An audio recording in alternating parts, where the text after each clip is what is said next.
Hello everyone, welcome to the Modern Body Podcast. I'm your host, Aly DiRoma, and today I'm really excited because we're going to be starting a new little segment called Meet the Mover.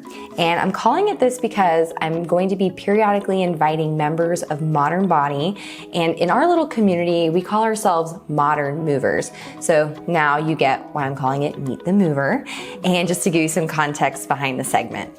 So today you're going to meet and hear from a member not just talking about Modern Body, but going deeper than that. We're going to get into the why behind moving our body and why this person is doing it and why it's become so essential to their life and what their relationship now is to movement and their body and how they've really made it part of their lives and how it's evolved with them over time. Again, super excited because we're starting with a very special guest who I've worked with for a very long time now. I originally met her as a client, and then she knew me even before Modern Body existed, and I would now consider her one of my dearest friends. And I just really, truly believe she embodies everything about being a modern mover, like what I would say is the spirit of a modern mover, which I don't even think I know entirely, but you definitely embody it. So I'm so excited to have her on as our first guest, and her name is Michelle. And welcome, Michelle. Well, thanks for having me. I'm so excited to have you here. It's just like going to be a conversation between two friends slash also, we are going to talk about your experience, specifically because I think you have a lot of great experience and wisdom to share that a lot of people can benefit from. Yeah, you really can. Okay, so I think we should start with what is, you can give us any context you want. Don't feel like you have to put everything out there, but also put as much out there as you want to put out there. So I think it would be most beneficial if people knew a little bit about your background before, or actually just like your life, right? Like, were you always someone that did a lot of movement? What has your experience been? Have you always been into it? So start as far back as you want to go. Well, I'm 54 years old, and have I always been somebody who did movement as like part of my everyday life? No, like growing up as a kid, I played a lot, but then definitely when I got to middle school and high school, I was involved with band, but like there was no organized sports that I was a part of at all. And then certainly in college, that kind of dropped off. I would walk a lot, but that was about it. Then, I guess, what do you think? Didn't you walk with like ankle weights and stuff? Yeah, like, I feel like that's coming back now. I remember us talking about that, and I was like, that's great. Oh, I'll tell you what that was. Okay, so I have always battled with self-esteem and weight issues just like my entire life. So in college, I think it was a long time ago, so I'm trying to remember everything. In college, I remember, okay, I'm going to do something about it. And I went on a really awful diet. I was pretty much anorexic for a while. And then I would exercise for the goal of just like making my body smaller. And so that's when I would walk and put the ankle weights on. And it was really fun, but that wasn't the point of it. Like, that's not what my focus was. And then, that really was the motivation for much of my adult life until probably my 40s was just, I want to make my body smaller. I want my body to look a certain way. I didn't really focus too much on like movement because I wasn't having many issues or anything like that. So in my 40s, I got divorced, and, I was looking for something to just process that trauma and just refocus my attention away from that devastation. And so then I started to do sprint triathlons. And then I got involved with a group who, they were really competitive and just always looking for times. And I don't know if I would say I have like the athlete's body. Do you think that athletes have genetically or biologically, do you think they have different bodies than like other people who are not athletes? I do think genetics plays into it because I mean, there are certain things genetically that you can be predisposed to or have, what do I want to say, like, you're more inclined to be able to do something more easily than somebody else. Yeah. Like, you know, Michael Phelps, for instance, right, has such a big width across his chest, like arm stand. Like, he's able to reach further and get so much more water. You know, just like little nuances. I think everyone can do every sport, but I do think that, you have to work really hard. But I do also think there is some genetic factor. Okay, so here's, so like going back to triathlon, like I could I could swim, no problem. I could even bike, no problem. But the run, man, I was always so slow. And so then when you're in a group that's a little more competitive and they're, you know, working, improving their time, and then you're also like signing up to do coaching programs with people who are always pushing your time. I was just doing things that were not comfortable, were not fun, most importantly, and were also just hurting my body.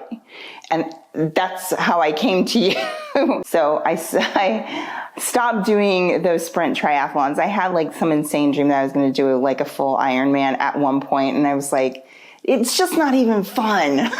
Yeah, you have to factor that in for sure. I've considered that before. Like, you know, I've run a couple of half marathons like way long time ago. I was like, I could run a marathon. I'm like, I think I'm good though. I don't really think I need to do that. Yeah, because like, I mean, I know people who have done those kinds of events, and, you know, more power to you if you feel like you can do it and you want to devote your time to it. But I was just excluding things from my life that I really enjoy doing, like hiking and things like that, because I'm training for events and like damaging my body in the process of that. So then I came to you because there was a gap in time from the last time I did triathlon, and I was just having some back issues and just like all over body issues, but really my back was the thing that was bothering me the most.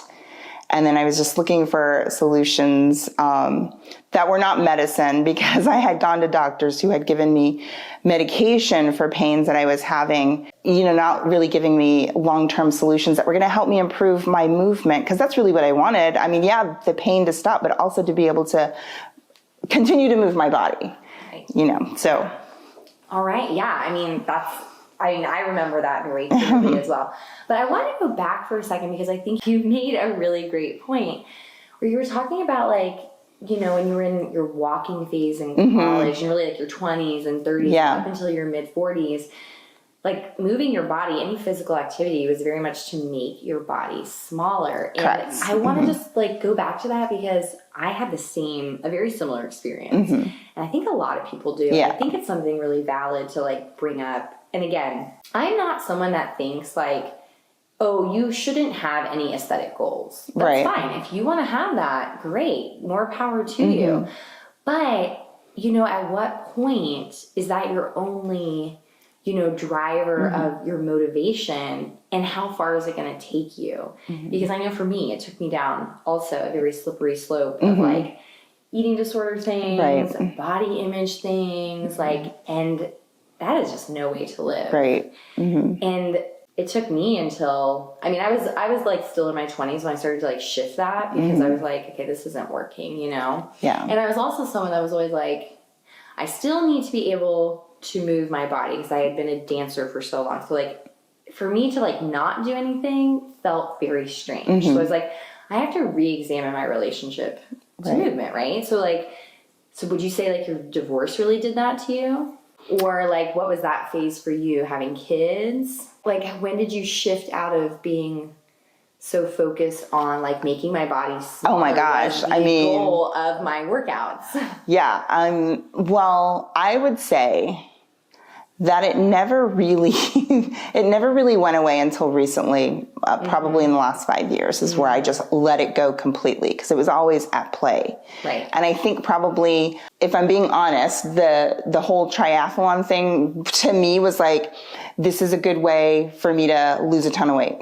You know, because it's going to be some intense training, but, and I would get smaller, but then I like to do the sports. I like to do the training, and then race day would come, And it was a little bit fun, but it was more stressful. And for sure, when I started to get in the training groups where like the time was such an issue and there was this serious critique of form, and I know that there's a benefit for that, but it just felt like work and not fun. Yeah. And I'm very motivated by fun. Yeah, I mean, that's so great. I mean, for you to realize that and notice that, like, this isn't fun for me anymore. Right. Mm-hmm. Like, and also I've had to put that in my own kind of like frame of mind whenever I start like getting into something really detailed. I'm like, Aly, you're not gonna like be an Olympian. Like, you're not like, what are you like stressing yourself out over the sport? And some people are really motivated by that, and that's great. It is fun for them, that whole numbers game and improving by seconds, shaving seconds off your time and stuff. But for me, it just was not. Yeah. It did not inspire me. And maybe it actually had the opposite effect. It would make me feel like I wasn't good enough. And I was already getting that message from a bunch of different directions, including myself. And I didn't need also numbers that were popping up on a little ticket that you get at the end of a race. Right. Telling you your worth and your value. And your place, and your place in the race, like down towards the bottom. Right. Yeah.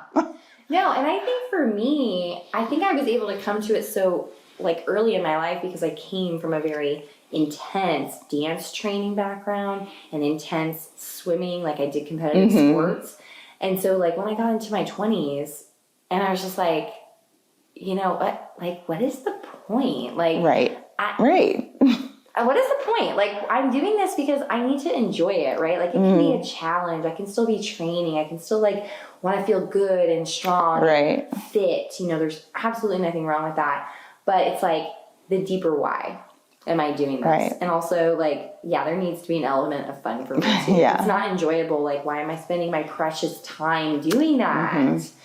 So, I just want to go back to that because I think it's something that's like, I mean, it's still relevant today. It's happening all the time. I mean, that's the messaging that we're told is like, we need to do exercise to make our bodies smaller. That's typically the messaging. I think things are shifting. At least the people that I see. Like if I were a young person now, just living in the body that I have and the struggles that I've had all my life, I would feel a lot more confident and self-assured as a young person. I mean, I feel pretty confident now. As you should. But I do think there's much more of an accepting atmosphere of all different bodies. A recognition that everybody's not going to look the same, no matter, like they could eat the same things and do the same movement, and they're just not going to look the same because we're not built the same. Exactly. And I experienced that as being like really intense, like with ballet dance in college, or not college, excuse me, high school. I was really like, I'm going to be a ballet dancer. I'm going to do it. But I was like very muscular. I was short. I was kind of stocky. Like you wouldn't look at me and be like, oh, like you'd say, oh, she's in great shape. Yeah, that lithe little ballet dancer. I wasn't like this tiny little thing. I was strong and I was powerful. So then it's like I got into modern dance when I got into college. And then I said, you know what? I'm done. I'm not doing my point shoes anymore. I did ballet because I had to, but I like totally got into the mindset of like, that is not for my body. Yeah. It's like, it's great. I enjoy doing it, but it doesn't feel right for me. You know, I think that's like a turning point people have to get to on their own. Not just with dance, but just like with anything that they're doing. Because that's how you figure out what you like and what's your thing. Yeah. And if you never try. Yeah. Because some people just don't even try. That's true. Yeah. You just keep doing the same thing over and over again and are like, why isn't anything changing? Well, it's because you keep doing the same thing. Why isn't this fun? Yeah, because it's just like not good for you, maybe. Okay, so let's get back to, you were doing triathlons. Yes. I remember this. I still remember the day you walked into the studio. Yeah. Where, you know, you had told me that you had been referred by a friend. And, you came in and you said, I've got some stuff going on with my back. Do you remember specifically what it was? I remember one of the things. But I want to see what you remember. Like, I remember I was having trouble just, like, being bent over And rounding forward. Yeah, like if I went to pick something up off the floor, I would have pain and I would have to like hold something. Like I had to brace myself. That's when I knew I was like, okay, I should not be having to do this. Right. Like, and I shouldn't be experiencing this kind of pain. Right. And then, is that when I found out that I had the vertebrae? You had the retrolacesis? Yes. Yes. Okay. You told me that the very first day. Okay. So I told you that the very first day? Yeah, you did. Man, I'm so glad you remember. Yeah. I mean, I do, because you were honestly my first client that ever had that specific issue. So I just want to say, for those that are listening, if you're not familiar with retrolacesis, which, I mean, I wasn't. I mean, I had heard of it, but I didn't know in detail. So basically, it is a spine degeneration condition where one of the spinal discs is not quite like lined up with the rest of the column, the spinal column, the vertebrae, because one of the vertebrae has a backward slippage. So the vertebrae are not aligned. Or you could have spondylolisthesis where it's shifted forward. So you had the posterior shifting of your vertebrae. So I want to let people know what that is as you're listening, because like that's like a kind of an intimidating word. Yeah. And it's also not that common. Yeah. So anyways, so you came to the studio. Yeah, because I was having a lot of pain. Yeah. And and like I said, they would give me medicines, but I didn't want it to like just pain medicine or inflammation. Yeah. And I mean, I took it, but like, are you supposed to take that forever? And then another factor is, I know my mother has arthritis all over her body, and her mobility for a long time has been limited.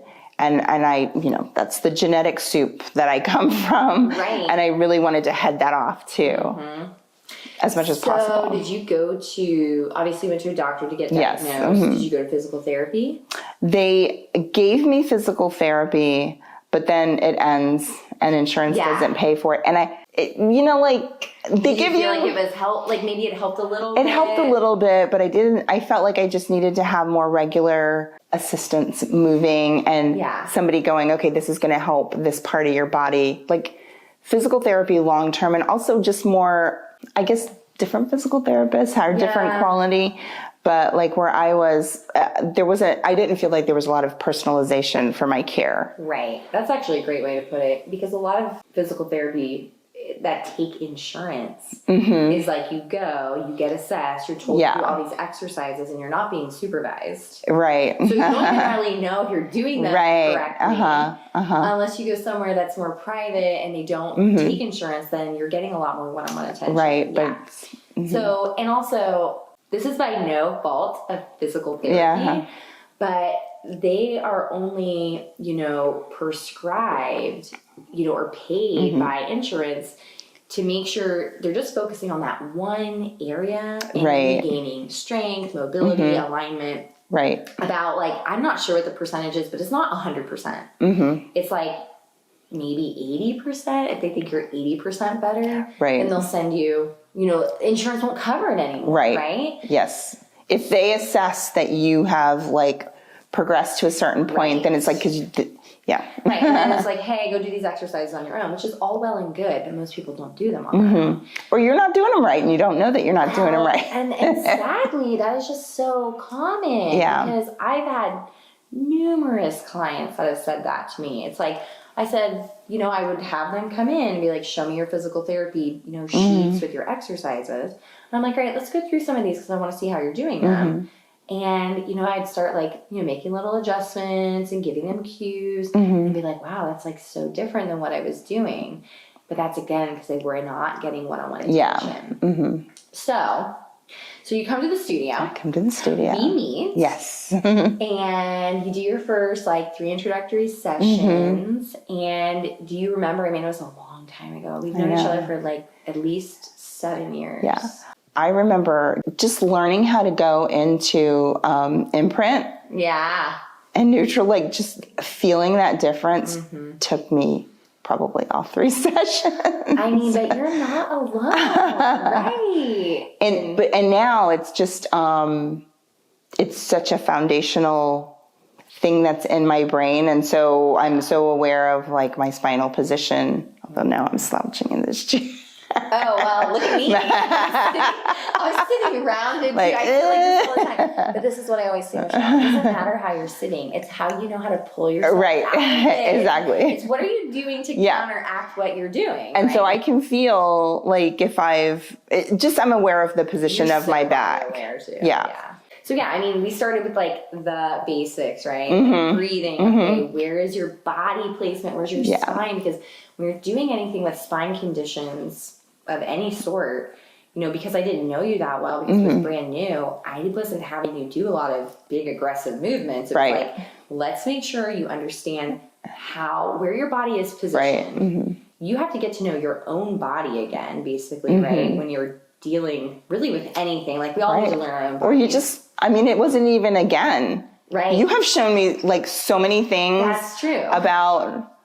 About my body, and I'm just like, wow, this should be part of like education in school. Just not just studying anatomy, but understanding how the different parts of your body work, how to just manage pain. It should be part of the curriculum along with finances. Oh well, yeah, that's a whole other discussion. Like real life stuff. Yeah. No, but you make a really good point. Literally, honestly, even when I was a dancer, I didn't even learn that much about how your joints worked. I didn't. I just forced things, and most dancers do, or most athletes do, unless they have to go to PT or something like that. But nobody's taught about your body. We're not taught about our body, other than here's bones and muscles, but not in motion. How is this affecting my daily life? Right. How can I, like you said, how can I kind of like do a little bit of a course correction? Right. And know what my body needs. And then even going into like an exercise class at a gym or something like that, obviously they can't give that level of correction, detail. They're just telling you to do a move. And I can remember participating in those classes, and now I know, holy crap, I was doing things that were damaging. Right. I wasn't moving correctly because, you just want to keep up with the class and keep up with the people next to you and do what everybody's doing, including the instructor. And now I'm just like so much more aware. And I understand that the quality is more important than the quantity. Oh God. That's like the line. Yeah. But it's true. Yeah. It's cliche for a reason. Totally. That's why I did a podcast episode about it. Because there's a lot of truth in it. Right. Yeah. So So I just want to stay on the timeline here. So we worked together for a little while, and you started feeling better. Yeah. Yeah. And we were in the studio. We were doing Pilates, you know, but always for me, even in the Pilates that I did when I was in a studio, I always brought in other elements of movement. That's why I say movement and not just Pilates, because when people think Pilates, they're just thinking about classical Pilates exercises, but you can really apply the Pilates principles of movement, or really human movement principles, or what I would say natural movement principles to, all different types of exercises, from like squats to like more athletic work. Right. But I do remember us, working pretty intensively for a while on you learning about your body and stabilizing and where you're moving from and how you're positioned. And that's something I do for myself all the time. It's always valuable, right? Because our bodies, they get kind of out of sync and out of whack just in our daily lives. So we do Pilates together for a while. And what would you say, what do you feel like was the aha moment with doing, that type of work for you that really made you want to continue to do it? Do you remember there was a time, or was it just a progression of I'm just feeling really good and I just want to keep doing this? Yeah, there wasn't some switch that was flipped. It was just... those first introductory classes, I was I feel like I'm not doing anything. Yeah. Oh my gosh, I'm so glad you said that, because it's kind of true at the beginning. But then I started to, it feels like that. I tell everybody that when I work with them, it doesn't matter if it's in person or online. And I do remember you saying that, but it just was Oh, okay. I'm like, we're gonna literally learn how to breathe. We're gonna learn how to like do these little movements, and I have to get to know your body. And I did start to feel better, even just doing those small things. Like, did you ever notice, like, when were you notice you were able to, do like bend over, pick things up, and you were feeling better? I mean, it didn't take a long time. Yeah, I don't remember it taking It didn't take a long time. It was just learning how to recruit all of the muscles in your core to kind of carry you through the things that you're doing. Like, instead of bending over, you probably started squatting down more, right? Yeah. And doing things like that. But yeah, it was just like, okay, I'm feeling better. And it just continued, because I was always feeling better. And I would have setbacks, as you know. I would go and do something, and I would get injured, and then we would talk about it. I would go to the doctor maybe and get let them do their scans on me, and then I would do my own little internet research, and then you and I would talk, and then we would do stuff, and then I always got better. I always get better. Yeah, and that's like one thing that's why you, for me, embody like just this whole concept of like being a modern mover, because you've always been someone that's just like, okay, I've got this going on in my body, say your spine, but instead of being like, oh, all doom and gloom about it, like, oh, I'm not going to be able to do anything anymore, you're like, no, I'm going to figure this out. I'm going to work with this, right? I have to accept that this is what's going on presently in my body, and there's a solution, but it's not going to be easy. Right. It's quick. And it's not quick at all. And it's not a pill. Although the pill is like, it might take the edge off the pain, but that's not the solution. Right. Exactly. For me, anyway. I know it's a solution for some people in some situations. Right. I mean, it's all relative to, like you said, your situation. But, for you are like the epitome of someone that I'd be like, age is just a number to you. You know what I mean? Well, I'm sure you feel the effects of age. I'm not saying that. I wish it was just a number. I know. But what I'm saying is that you don't allow anything going on in your body to limit you from what you're going to do. Because, I just need to tell everybody right now that from someone who is having a hard time bending over and picking something up, she's about to go on a 10-day hike to Mont Blanc. And, like, that is intense. So that's the thing. Like, I think of you and I call you, like, the positive persistent. Because, like, you're always so positive with anything that comes up. And I'm just talking about, like, physically, but also just in your life. Yeah. Because you've been through a lot. You've had a lot of life experience from having 3 kids and being divorced and, working in the school system. You've been through a lot. So I just find it, like, so inspiring and impressive. Yes, it's true. Like, honestly, I want to be like you. Oh my gosh. So that's really sweet. Yes. So for you, okay, so you've done Pilates now for a while, and you're a member of Modern Body. Yes. And so let's talk about, like, we talked about the physical shifts that have happened for you, or are there more physical shifts? What else do you feel like? I don't know. Did we cover all that? Do you feel like there's anything you wanted to add? I mean, because I also just want to say this too. Like, you don't exclusively just do Pilates and do movement with Modern Body. Like, you are hiking. You just went on a 3.5-hour hike today. We've biked for very long amounts of time together, but longer than I have with you. And you're just always down. You do lots of physical activity, yard work. I'm slow, but I don't care. Right, exactly. It's all about having fun. Right, and you're enjoying what you're doing. Right. And, like, that's what really matters. And I know sometimes you feel, if anyone was going to hike for 3 hours, they would feel stiff, right? I don't want to give off the illusion of, like, oh, I hike for 3 hours, I bike for 3 hours, I do my yard work, and I don't feel stiff or sore muscles or whatever. Like, but you know what to do for it, right? And I usually, actually, when I feel like I've stressed some part of the body, like today I went on a hike and I had just some soreness in my muscles, specifically my hips. It's something I always have a challenge with. And then I just go onto the Modern Body catalog. What are the hip things? Yeah, that's great. Because it's the other thing that I've learned from you is, like, a lot of times when we experience pain, And this was my go-to too. Oh, we got to stretch it out. Got to stretch. And then you have taught me that sometimes you don't need to stretch. Sometimes you're doing more harm by stretching, and what you probably need to do is strengthen. And you're just like always right. And thanks. I didn't get that far. But I'm glad it's been helpful. But yeah, that has been helpful. Yeah. So like several months ago when we first started really intensely training for the Mont Blanc trip, like I would have been just like lying in bed really sore. Yeah. I would have felt great the next day, but I would have been like incapacitated for the rest of the day with the soreness.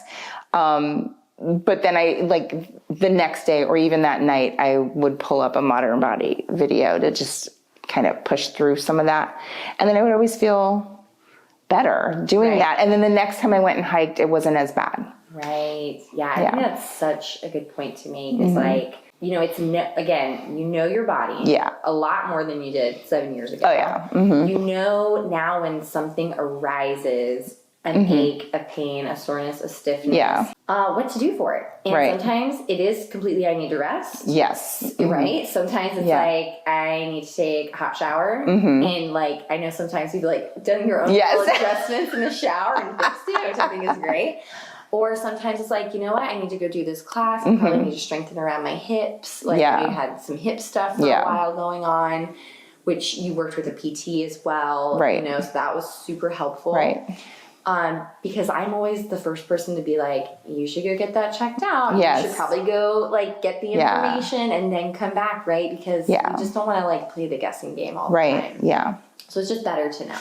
All right. So, I mean, you're just someone now like that sees, like, how do you now see movement in your life? You know, we talked about how it was in your 20s, 30s, like even maybe into your 40s of I'm going to work out because it's going to make me feel better because it's going to physically make me smaller in my body. Right. How has it shifted for you now? Because that's probably been a big transition. Yeah. So now I enjoy a challenge just because I want to see if I can do it. Yeah. What is the capability? Yeah. What is the capacity that I have within my own body? I think that I can do it. Let me see if I can. Yeah. So that's a motivator for a lot of it. And then my movement from day to day is whatever that thing I'm striving for. In this case, it's a big hike. And 2 summers ago, it was a bike ride across Iowa. That's right. No, and I think it's so great. So I love that you pair your travel with an activity that you want to do. Yeah. And then that becomes your motivator to quote unquote train. Because it's like, you're not just arbitrarily, I just want to run a marathon. I know some people like to do marathons and then do it in different countries and stuff like that. But I mean, I think that's such a great way to pair like the enjoyment of both travel and a physical, you know, activity and experiencing, you know, the experience of it. Right. Yeah, because I really don't like usually to do touristy stuff. Yeah. I mean, a little bit. So it's fun when there's some event or activity that I'm going to be participating in, but it doesn't always have to be like that. It's just, you know, doing activities with friends is always fun. Although I'm really happy doing stuff by myself, but I'm always like, okay, I want a challenge, but nothing that's going to like, you know, just be unattainable. I like a reasonable challenge so I can feel success. Yeah, of course. And then I like to have pleasure while I'm doing that. And it doesn't mean that it's hard or it's easy. For me now, a lot of my joy comes from achieving something that, you know, I set out to do. And there was like, I had a little tiny question mark. I don't know if I can do it, but let's see. I mean, you've been able to do everything you wanted to do. So far. You know, I just thought about this. I mean, like, I literally foresee doing stuff, like, forever. So I want to bring this up because I feel like this could be really helpful and relevant to other people who might be listening. So when you started Pilates, did you feel intimidated at all? Did you know anything about Pilates? Like, had you researched it at all? And I'm asking you this because, you know, I'm talking about like all bodies, right? Yeah. Like we all experience movement differently, positions differently. Yeah. Was anything like about Pilates to you made you feel like not accepted, not part of? Because I think sometimes there can be like this stigma that in order to do Pilates, like we all have to have these like... You already have to have the Pilates body. Right. Oh my gosh. I'm so glad you just said that. Okay. Yeah. So, right. Like you should already look a certain way. Right. And also I think that's changing too, which is great. But I also want to bring that up because I do think a lot of people are intimidated by the word Pilates. Yes. And, you know, I do a hybrid approach. Like a lot of what I do is foundational in Pilates as like an entry point into learning about your body, placement, body position. But then, you know, we take it so much further. Right. So I'm just curious, like, what your experience was with that. If you've ever felt any sort of like, I don't know, anything about it. Well, just being a larger person, you kind of walk through life like that all the time. So I have stopped letting it stop me if I want to try something.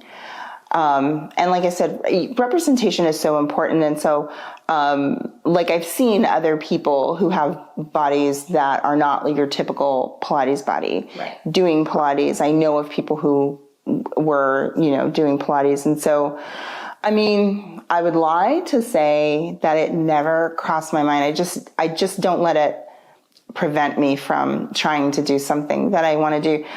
It was much more intimidating to go into a yoga studio than it was to go into a Pilates studio.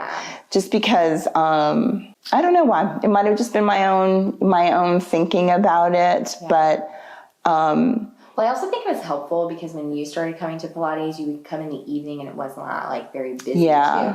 But also the studio we were at was very like not your atypical, like we all have Pilates bodies because most of the clientele there, like there was just a good variety, right? You have people in their 80s, people, you know, into their 30s, people that are there just for, you know, real physical, like they just want to stay physically fit. Some people there for post-rehab. Like there was just like all situations. So I felt like it was a very, and it's not like the instructors were like walking around in like two-piece outfits. And like, although, you know, if you want to wear that, go ahead. Totally. I've just never been that person that like wants to show everything off all the time. Yeah. I mean, I was never made to feel like I didn't belong there. That's great. Yeah. But there's always just that reticence that resides inside. I think that really depends, number one, on the instructor, the studio environment, the people you're around for sure. Because, I mean, I come from the mentality and approach of like, it's really is for everybody. And I think all movement is for everybody. And just also when you've gone through anything that's like your own body image, it gives you like a different level of acceptance of like other people's bodies too, right? I mean, we're always way more compassionate towards other people than ourselves typically anyways. And in the fitness space, anything I've ever done like fitness wise, face to face with people, I can't remember ever just being made to feel like I can't participate. So I think that that's a testament to just the times changing, you know? And so it's really in our heads. I totally agree with that too. Yeah. And I also just think, again, it's the environment you surround yourself because do you remember Legally Blonde and how she said like, oh my God, I love Legally Blonde. Like people who exercise are happy people. Yes, endorphins make you happy. Happy people just don't kill their husbands. They just don't. That's what she says. And so that is what I've encountered with people when I'm face to face in a situation where, you know, it's fitness related. It's never been, you can't do this. You're too fat. You can't do this. It's always been like, let's do it. You can do it. I do think fitness people are just really super positive. Very much encouragers. And that's why they're in that now, you know. I think language too is just really important as well. Like how people are speaking about exercise in class, like, burning if they're focusing on burning calories, like getting ripped or shredded or things like that. That's stuff I would never say. But because for me, and I don't know about what your experience is, But, you know, anytime I'm teaching, I'm always thinking about the internal, what's going on the inside, right? Yeah. And if you get external results from that, great. Good for you. Right. But again, that can't be the focus all the time. Right. And a lot of people too, I mean, I'll just say this, is like, if you do want to change the external, you've got to change also your nutrition. Right. And that's that's the biggest thing. That's why eating disorders can pop up so much when people are trying to change their physical appearance. And then that's where it's like a slippery slope. Yeah. So, I just wanted to like plug that because I think that's something that just kind of needs to be said, that Pilates or any type of fitness or movement, it's for everybody. It's whatever you put into it. Or maybe if you like went to a studio one time and you just didn't get the good energy, the good vibes that you want, go try somewhere else. Right. Like, there are hundreds of places in person, online. You just got to find the person that you resonate with. Right. Yeah. So then I would also ask you, I'm just curious, like, so we've talked about how things have changed now for you, you know, so it's not any longer about like how I look on the outside. It's like how strong and empowered I feel on the inside, my capabilities, my capacities. So like, what do you notice now, just in your everyday life that, you know, staying consistent with moving your body is like, you know, really impacting? I mean, just being able to tackle things that I think of I'm always like kind of comparing myself to my mother, where she was when she was my age. I don't know that that's fair, but well, I mean, it's everything you have to gauge, right? Yes, because it's true. Like, we can do a lot of things to counteract genetics, but you still have that in the back of your mind. So I know I'm moving much better than she did when she was my age, you know. So that's the biggest thing. But I can do stuff. I'm still like doing things for myself. At all. Not at all. So I guess that comes into like the longevity piece, you know, like, again, we're moving because we want to live our life. We want to have fun with what we're doing. We want to be able to experience the world still. So like, when you think about longevity, like, what does that bring up to you? Like, you know, like in terms of being self-sufficient? Yeah. I just want to, I want to live much longer, but I also want to have a quality of life where I can, you know, do things that bring me joy, do things to take care of myself, just continue to live my life fully as long as I possibly can, you know, for as long as I'm alive. I hope that by the time I die, I'm still like walking well without assistance and, you know. Oh, I foresee that. For sure. You're going to be like, I got this. I'm going to be okay. Yeah. So that's, I mean, the ultimate goal, but just feeling healthy, feeling like my body is doing what I need it to do to carry me through the day and to do fun stuff that I want to do and to challenge myself physically. Like, my body's still like on board with that. Yeah, definitely. And like, I'm trying to take care of it so that it'll continue to deliver for me. Right. So it's like, how do you feel that your, you know, quote unquote training and workouts have shifted? Is it like, you know, I know you did a 3-hour hike today. Or that's intense. But I'm also talking about in terms of like how you push yourself. How does that change for you? And I say like push because like a lot of people think they have to like do the most every single time they work out in order to get the most benefit. But have you seen like a difference? Have you shifted a little bit in those ways too? You know, so it's a weekend. I don't have anything to do today, so I could do the 3-hour hike, but realistically, you just can't do that every day. Right. You know, have a job. I have to go to another, you know, the house needs to kind of get clean. Yeah, I was just doing that before, So now my mindset is as long as I can get something in. Yes. Get something in every day as much as possible, even if it's, you know, taking the stairs up at work instead of getting on the elevator or walking the parking lot ramp. from REI to get to my car. Or for example, like you did a 3-hour hike today. Yeah. Like, what's tomorrow going to look like for you? Well, I'll probably, because I'm training for this thing, I'm like, I can't do another 3-hour hike. No. But I could, but I don't want to because I've got other things I've got to do. So I'll just probably go to the gym and get on the stair mill for a little bit and then go swim because I love to swim and I don't do it enough. Right. Yeah, change it up. Yes. And then, like, what does a Monday look like? Like a Monday, if I get up early just, like, enough. walk through your week. Okay, so like a Monday, I'll usually have a lot more energy. So, typically on Monday morning, I do get to a modern body class, like on video.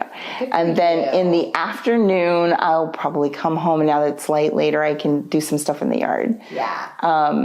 And then throughout the week, it kind of adjusts depending on what's going on. But I try to do just a little bit of something, and it's oftentimes a modern body class throughout the week, and maybe 1 or 2 things of cardio, but I don't stress out if it didn't happen.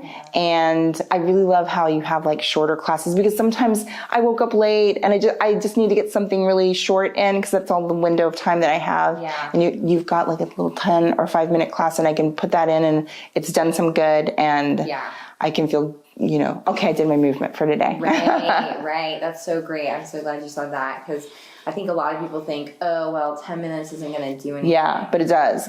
Consistently, like if you're, if that's all you have time to do that day, at least, that habit, you're just planting that habit into your day. And even if it can't be that long, it's... Yeah, and it's not even just that you're going to gain something physically from it. Not that, and I say this all the time, you're not going to do like the hardest exercise ever every single time, but it's also what it's doing to you physiologically. Yeah. You're just being focused for 10 minutes, focusing on your body, on your breathing, on your alignment, like being singular, doing one thing at a time. Yeah. I've been really focused on this idea of doing one thing at a time, right? Because our lives are so fast-paced and we're multitasking all the time. Did you know that multitasking is not a thing? Yes, I think you told me that. Yeah. Because your brain can't technically do. It's just switching. Because what's happening, like even if you're driving, is that you're doing something subconsciously. Right. You're on autopilot. You're not really thinking about it. Your body's just like kind of taking over like a memory. Yeah. That's wild. but going back to just like, I've had so many clients tell me in the past, and even for myself, it's like when you're doing like a workout and you're doing something that involves, you have to think about your breathing, your body placement. You can't think about everything else going on in the day. Yeah. So it kind of also gives you that reprieve for your nervous system, which like I think is so underrated that a lot of people don't realize is such a huge benefit of it. Right. Yeah. Great. Well, I think we're going to wrap it up with just like one more little question. So, I mean, you're my first guest like this, so like, I don't know. I kind of want to give you like an open-ended question that I think could be interesting, but what would you say, it could be a sentence or two or whatever, as long as you want to be. What to you would embody a modern mover? Like when you think about modern body and being part of this modern mover community, what comes to mind? What would you tell somebody? Ooh. I know, I kind of just sprung that on you as like a quick fire question. So again, it doesn't have to be long and complicated. Just like, what does it mean to you?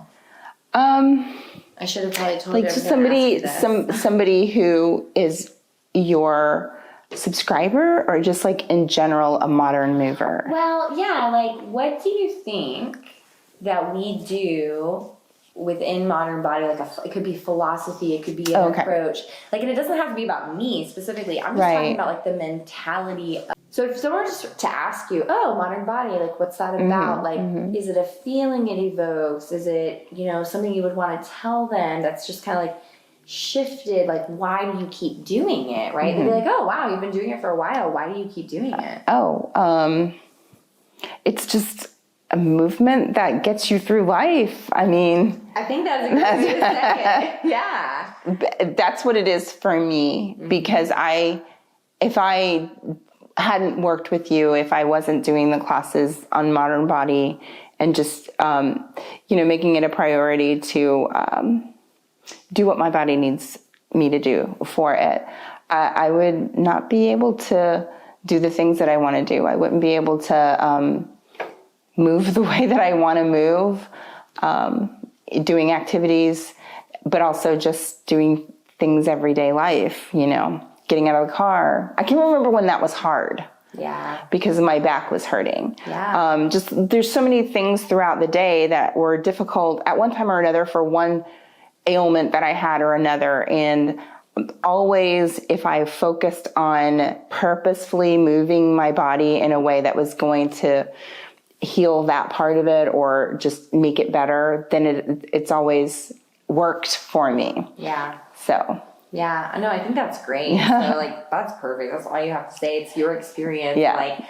That's what I want, people to know and listen, because a lot of times I think people, with any movement platform, it doesn't have to be mine, but, there could be this, oh, I have to do it perfectly. I have to make sure I'm doing it every day. And it's no, it ebbs and flows with you and your life. And I will also say that I've exercised more intensely in the past. Yeah.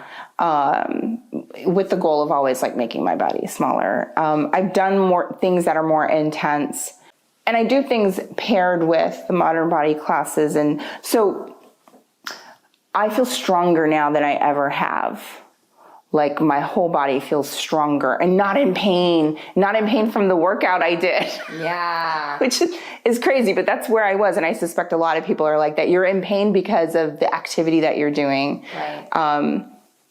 Yeah. No, I think that's such a great point. I always talk about this idea of complementary training. Mm-hmm. It's no, I don't do water body exclusively either. I run. I like to do activities, bike, and I like to strength train. I mean, that's on water body too. But it's seeing movement on, I want to say an ecosystem of how it's all working together to support. Right. We could think about it as your dietary intake, right? Oh, you want to have I like that. Fruits and vegetables, and you're going to have protein, whatever your protein source is. Right. And then you're going to have some carbohydrates, and then sometimes you're going to have some sugars, and you just want a good mix, a good blend. So it is kind of like building a recipe or building your quote unquote diet throughout the week, or your nutrition, making sure you're getting a little bit of everything. Because if you're just going to do the carnivore diet, well, it's leaving out a lot of nutrients, right? We're not getting. So vitamin deficient and all that. So that's how I think about modern body is it's it's on a spectrum, but it's also a sphere, and it's just multidimensional, and it doesn't have to be a one size fits all approach. And it's we need a little bit of everything. Our bodies feel best that way with our diets, with also, we need sunlight, we need sleep. I mean, it's all ebb and flow cycle. So I think that's such a great way to say what your experience is. Yeah. So I appreciate that so much. Yeah. And I think you've helped a lot of people today. I feel great. Do you? I do. I mean, I really do. I feel great every day. Oh, I love that.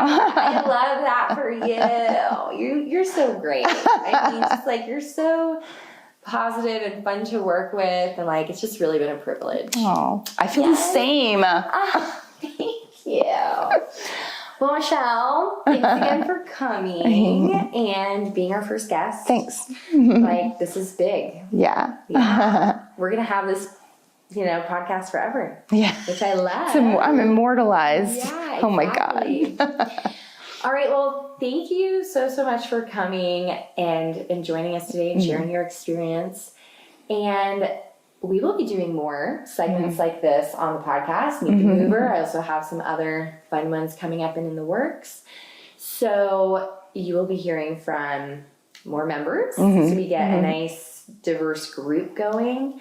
And thank you so much for joining and listening to this podcast today. It would mean so much to me if you took, 1 to 5 seconds to rate, maybe even review the podcast, maybe even share it with someone. Go crazy. Why not? And I will be here next week. I hope you join us. And on that note, have a great day. Bye.